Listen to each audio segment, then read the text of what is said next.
A man shall leave his mother and his father and be joined to his wife, and the two shall become one flesh. Hello friends, this is Stella Sanobokelo, welcoming you to the Family Enrichment Hub.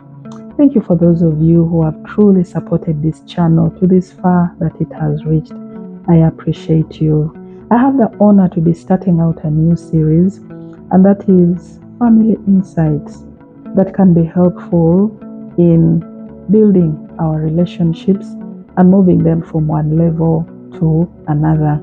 Today I want to be speaking about the excesses of in-laws within our relationships and how we can navigate that issue. A dear friend shared her experience within her relationship with her husband, that every time that the husband gets money, he's duty bound to first send this money to his father, and then it is the father who appropriates what they spend on and what they do not spend on. So in effect, the aspect of financial management, what they do with their money, is basically in the hands of the man's father. Another friend also shared the predicament within her marriage. This lady is a housewife and she lives with her two children. The husband has a very good job. He lives away from them. But unfortunately, this husband is still in the armpit of the mother. He actually lives in the mother's house. So every decision to do with financial management and appropriation of funds within their family is actually the responsibility of his mother. And to make it worse, the children that they have, this woman does not have a say on the schools that she desires her children to study in. That responsibility is for her husband's siblings to decide where the children will study from. Another lady shared her experience within her marriage, that every time that her husband gets money, the biggest chunk of the money that he gets goes to his mother. And so once this man has sent money to his mother, he feels a sense of achievement. His primary family, his wife and children, take up the remaining money which he sends to them. And so many of us can relate to these stories, or probably our stories are even worse than this. But all in all, each one has a story or two to tell with regard to their experience where in-laws are concerned. And statistics also tells us that the top 3 causes of marital stress within relationships range from infidelity, money, and in-laws. That is how powerful the issue of in-laws can be if not handled appropriately within our relationships. And what are the issues that usually cause these excesses of in-laws within our relationships? Like I've already shared, issues of money. Where there is money within the family, relatives usually want to come in and have the first say and have, the final position with regard to what you do with your money. And then also the issues to do with, they reject you as a partner. They feel like you're not the right fit for their person. You'll also experience their excesses in that regard. And then also the issue of you come from a totally different family. You come from a different background. You come from a different academic upbringing. You come from a different religious family. You can also be rejected and berated by in-laws just basing on those differences. And for others, even the issue of you taking so long to conceive can become an issue for in-laws to actually take you head on. And so these are the different areas where people experience the excesses of in-laws. How do you protect your marriage and your relationship from these excesses of the in-laws? The first one that I highly recommend is that you must set your boundaries very, very clearly within your marriage immediately you get married. I've listened to a few couples share their experience, and they say for them immediately they get married, one of the boundaries that they set around their marriage is no living with relatives, either of their relatives, both the man and the woman's people. Those ones they keep at arm's length. So even if they need to do financial support to these people, they do it at a distance. And they say this has worked perfectly and beautifully for them. So that is one way that you could actually protect your marriage, by having clearly set boundaries within your marriage. And also, when you get married, we need to appreciate that as partners, it is your duty to readjust your life in order to fit your partner as your new number one priority, and indeed as the number one person within your life. Like they say, if you do not stand up for something, you'll fall for everything. If you don't put your partner as number one within your life, you'll have left a gap for the in-laws to come in and bombard you with all their different kinds of reasonings. And so make the necessary adjustments so that everybody is able to see that indeed your partner comes first within your relationship. And of necessity, you'll have sorted the issue of the in-laws, because they will understand that they are actually third parties in your relationship. They are not primary participators within your marriage. And also, let's appreciate that life is lived in seasons. There is a season to be born, a season to grow up, a season to be nurtured, and there is a season that is coming where you have to move out. You have to create a family. You have to find a spouse. You have to start a new family unit altogether, which is different and apart from that of your parents. Like our opening scripture said, a man will leave his father and mother and be joined to his wife, and the two shall be one. So when that season comes, when your child has to leave and they have to start out a new unit, a new family, cooperate and appreciate that this is the season of their life, and they are not going to start a family without a partner. Appreciate that they will do this with a partner. Another thing we need to appreciate is that it is your spouse's duty to deal with, and if need be, confront the issues with regard to their people. Do not put yourself on the line of firefights, of cooling down fires which concern your in-laws. Let it be your partner. Let it be the owner of the people to be the one to deal with them, because those people do not know you. They do not even appreciate you very well. It is their person they know, and it is their person that they will listen to. So where there are challenges, where there are crossfires, where there are fights, don't put yourself to be the one to address issues to do with your spouse's people. Let your partner be the one to handle that. And also, don't discuss your couple issues and challenges with your different families, with your siblings, with your parents. Do not make your parents to become the counselors within your relationship. Why? Because long after you have moved on, you've resolved your issues and put them behind you, these family members will still be holding on to these issues. They will still be looking at your partner in really negative light.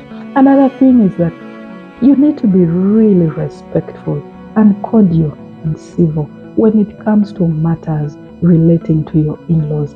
Just be civil. They don't have to be your best friends, but you can be civil. In this way, when your partner sees that you're actually respectful and appreciate that that is where your partner came from, he will respect and love you more. They will love you and honor you for the way you handle the issues of these people with a lot of grace, with resilience, and with maturity. Do not put yourself in a place where you're exchanging verbally and physically with your spouse's people, because that will put you in bad light, and you'll create a situation where your spouse has to choose between you and their people, and it can be very unfortunate if your partner actually chooses his people over you just because you're failing to do a basic thing of just being civil and respectful to his people.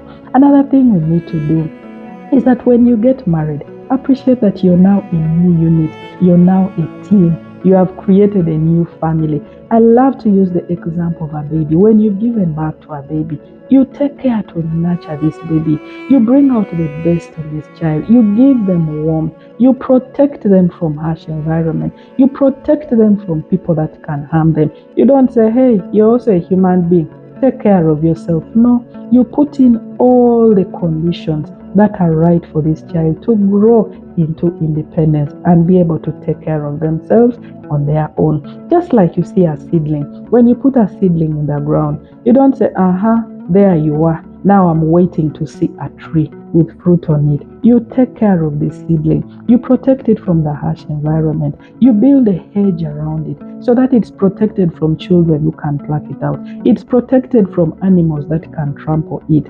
In the same way, you take care of your seedling until it reaches the point where it can actually stand on its own and withstand any weather conditions, any external interferences. That is the same thing we need to do when it comes to our marriages. Safeguard your marriage from the excesses of in-laws, because in-laws can be very, very destructive if not managed appropriately.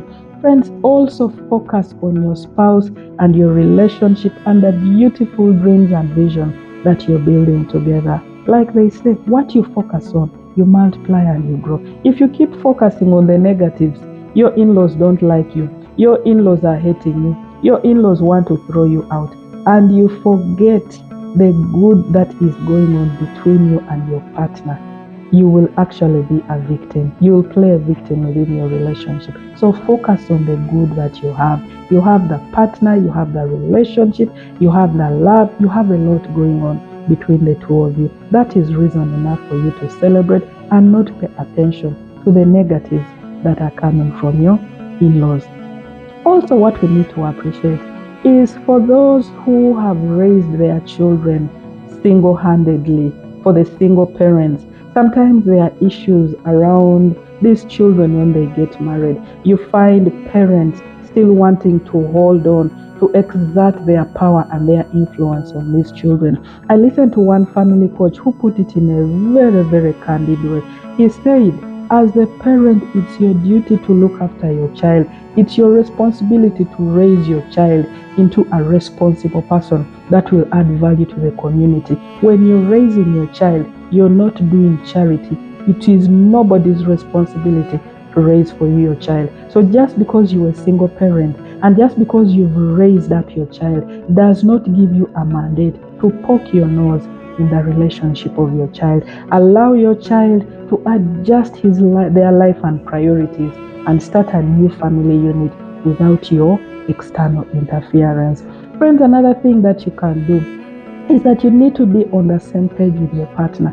The worst thing that can happen to you in marriage is to verse your partner, to be an opponent with your partner, because of the necessity. Once you're an opponent with your partner with regard to the management of in-laws and relatives in your relationship, of necessity, all your partner's people are going to be opponents to you. You cannot verse a clan and a family, you one person. But when you stand together and hold each other and you're of the same mind, of the same agreement, you're thinking in the same direction together with your partner, in that way you will be able to manage any excess, any negative that comes from the in-laws. I also love us to just rephrase the issue of the in-laws. There is a popular saying of what good can come out of Nazareth. Actually, out of Nazareth, which the town that everybody belittled, that is where the Savior of the world came from. And so when it comes to our marriages, when you keep looking at your in-laws as people who are here, who are just so overbearing on you, who are making your life so difficult, try to rephrase it and say, okay, yes, they are overbearing, but truth be told, they bore the person that you love the most in the entire world. And so if you can just look at it from that direction, it will help you to have a more civil relationship and help you appreciate these people in a much, much better way without always looking at them from their negatives. And a final insight that I can share, as a couple, be on the same page where money is concerned. For instance, when the calls come in to the woman and people want money, let it be the husband's phone to be used to send that money. If the calls come on the man's line, let's use the woman's line to send the money. In that way, you're communicating a message that as a couple, you are one in this. And so they will not manipulate you. They will not be able to use money to to control the two of you within your relationship, because you'll have made a statement that you are one as a team. Friends, another thing we need to appreciate on a final note on the insights is that let's manage the expectations of our people when we are getting married. It's your duty to manage your relatives' expectation with regard to your partner. Don't put your partner in a position where your relatives are looking at him or her as the source now, as the cash cow that is going to solve all their financial problems. I've seen people go through a lot of trouble in this regard, where parents begin to look at their son-in-law as the one who is going to manage all their financial problems. Surely, me, what I usually tell people is what your parents fail to do their entire active lives, they should not expect a miracle from their son-in-law, because it is not the duty of the son-in-law to solve the financial problems within the family of his wife. It is only a courtesy if a son-in-law can come out and go above and beyond. So let's manage the expectations of our relatives. In that way, we shall be able to control on the excesses of in-laws.